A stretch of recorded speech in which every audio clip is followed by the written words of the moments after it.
Hey guys, Dave from Nerdarchy, for nerds by nerds, hanging out with this nerd. Nerdarchy is Ted. And today we asked the question, are you rewarding your players in your D&D game?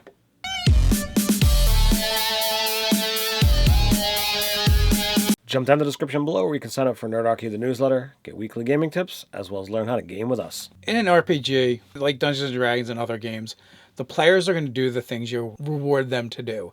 If you want them to make more interesting choices in the game and be more immersed in your game, you're going to have to reward them for those things. Now, we've seen in our own games where, we've had GMs that like to do a lot of trivia stuff during the game. Well, what I found during those games is it breaks immersion a lot, and players begin working extra hard to answer trivia questions instead of playing the game, and so that they can get extra perks in the game or extra rewards or extra XP, as whatever the case may be. I've seen it in several different games. I've seen it. It happens in our Marvel games sometimes. It's happened in our Star Wars games sometimes, and at the same time, then it also kind of penalizes the other players in the game who aren't getting the references. That maybe don't have as much knowledge of that particular subject. I know years ago, I used to play Necromunda, Games Workshop game, and I had done a campaign where I had planned on using stuff, and there was references to the toys of the '80s, and I wound up having a whole layout done. And one of the when I brought up the rules, the one player's like, "Oh yeah, I was poor as a kid, so I don't know any of that stuff." And now I felt like a heel that I'm trying to offer up, an out of game thing, even though it's a miniatures game, far removed from a role playing game where there's that much more immersion. I'm like, "Oh, I feel like a heel because I'm trying to do this." And my one friend, he's letting everybody know, I don't have a clue. I'm at a disadvantage here. I'm not going to get any of these references. I'm like, sad. So that being said, what are some things we can do in games in order to encourage the kind of things we want to get out of games? Because we've kind of seen some of the things that seem like fun ideas that you get introduced to a game, but then they actually end up detracting from the whole experience.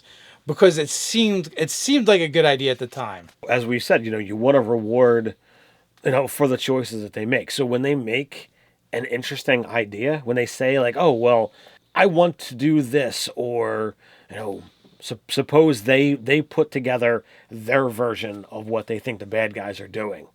If you like that idea better, they haven't figured out what's going on. Change what you've written to match what they've said. This way they get to feel better that they've figured it out, even though they didn't. You just changed it. By matching up to their expectations, it gives them a deeper buy-in to the game, and they're going to think more about what's going on and try and solve the problems. I like doing that stuff as well with my players, taking their ideas, giving them back to you. Another area is like during combat and stuff. If they try and do things other than walk up to monster and hit it with their sword, you should think of ways to reward them for doing it, especially if they're trying to be fun and thematic and not just looking for advantages. My player Samantha is always trying to do things just because she thinks they would be cool, but a game like D&D doesn't really allow for that very often. So a lot of times I try and abdicate on the fly. Well, okay, you want to, she might say something like, "I want to, come in and kick them in their chest," right? So I'm like, what? If I just take that for what the game says, they're going to do their strength plus a point of damage, plus if they're raging. Which really, they're trying to do something fun and cool. And mechanically, you're kind of penalizing them for that. And I actually have a complete example to that penalty. I was playing a barbarian at one point in time, and I'm using a big two-handed weapon, and we're fighting a group of guards. Well, there's a big long table that was in the area where we were. So I'm like, I want to grab that and just charge into the guard with it. This thing's 10 feet long.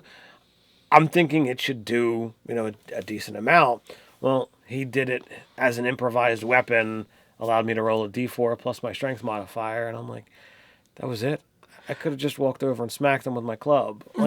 Yeah, and it's not that the GM was wrong. He did the rules right. But Hattie did something like, hey, well, you can get 2 targets with that instead of 1, or 3 targets with that instead of 1, which, which has happened in my own games. I've actually had, Bloodfang, the Dragonborn, pick up a table and be like, I want to throw it. Well, I'm like, oh, you know what? That's a big table. You can have all 4 of those guys. And maybe it doesn't do as much damage as it would have, him just hitting one of them with the greatsword, but it gets to hit them all. Or even in the example with Samantha, I went and turned that kick into a chest into an opposed roll of the athletics check and made it a shove attack instead, so that the opponent so it worked, and instead of taking damage, they were knocked to the ground. She was able to then take her next attack with advantage. So it's like, finding ways to abdicate on the fly when someone tells you they want to do something to kind of make it interesting. In our Saver Dice game the other night, Cody's like, can I know there's no rules for this, and if you say no, it's fine. But can I try and take a called shot and hamstring my opponent? And Will Jones is like, sure, you'll do your damage, you'll make it a little more difficult, and it'll hamper their movement. So when people come up with these things, it can be tough, but you want to try and think of ways that aren't game breaking to reward them for it. Because again, like the other danger is if you reward them too much, they'll want to do it all the time. Finding that balance sometimes can be tricky. It's a matter of, as you said, encouraging your players without making the options too powerful. Some of the things that we do as well to kind of get our players to be more creative and to reward them for it is allowing them to insert things into our game and make up things that normally like maybe the DM would do, and giving them more agency. And I find that like some of my players struggle with this a little bit because you kind of catch them off guard, and they're not used to be giving that much freedom in the game and that much choice. I mean, one of my games, Jen is a veteran GM, and she runs all the time, but as a player, she's not used to someone going to her saying, "Hey, well, your character actually lives and grew up in this city. What tavern would she go to?" I think part of that is going to be the player versus GM mindset, and like the more player agency that gets adopted, and shared out into the big wide world that's out there, the more this is going to wind up being common. But player agency in D&D is like, it's still in its infantile stages. Yeah. So with that, right? So you just have to be prepared as a DM to maybe step in and not to pressure your players too much. Like, in this instance, she was like, adjective random animal, tavern. And I'm like, blue hyena, perfect. And, it's with blue hyena because, the owner used to be a big trophy hunter. And in one corner, there is this enormous stuffed blue hyena that he hunted in his youth. Now, no, that gets, the creativity flowing.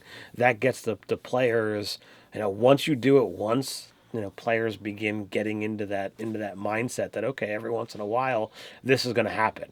Now, I've had once or twice through my game where I've thrown it out to the players, and they had the same thing as Jen. It's like they floundered, and I'm like, okay, well, clearly you don't have anything, and I just continued on with what I had going on. Other times I've had people like, oh well, you're adventuring, in your travels, something happened. What was it? And I find that more often than not in my games, when I've given agency, it's just, well, you met this random traveler, and role playing happened, and then the story continued. And it was interesting to see that as I've thrown this out there more and more, that it's not like people aren't like, oh, well, I want this thing and I want that thing. You actually inserted a really powerful combat into what was like a simple exploration area. So I thought that was pretty cool. Yeah, the more opportunities you give your players to do stuff like that, and you reward them by having something actually happen, the more often they'll take advantage of it. And it might just be, the case of them being exposed to that play style more and more, but again, it's going to tweak different responses from your players so that you can have more interesting things happen in the game. So by opening up these things to them and having their choices matter, or maybe even inserting agency in the game matter, they're going to be more apt to do it. When it's going to be rewarding because, their character gets a new friend, a new companion, a new hireling, maybe a new romantic interest a rival even. Like all these things can, enrich the game and make it more fun for everyone that's taking part.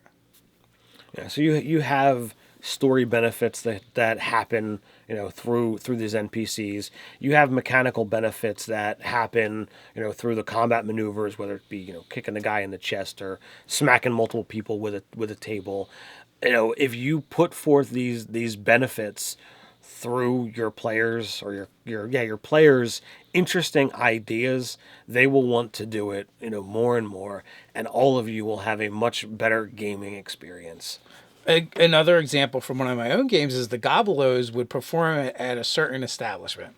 They would ask about it and be like, "Oh, well, you've got a patron now. There's someone that always shows up to watch your performances. It's this old crazy lady. She loves you guys, and she treats you like your like her sons, and she brings treats, and she would bake them pot brownies and bring them, and then eventually they moved in with her when the tavern burned down that they used to work at. And it couldn't work there anymore. Eventually, she passed away. She just died of natural causes. And she, her children are long gone, so she left everything to them.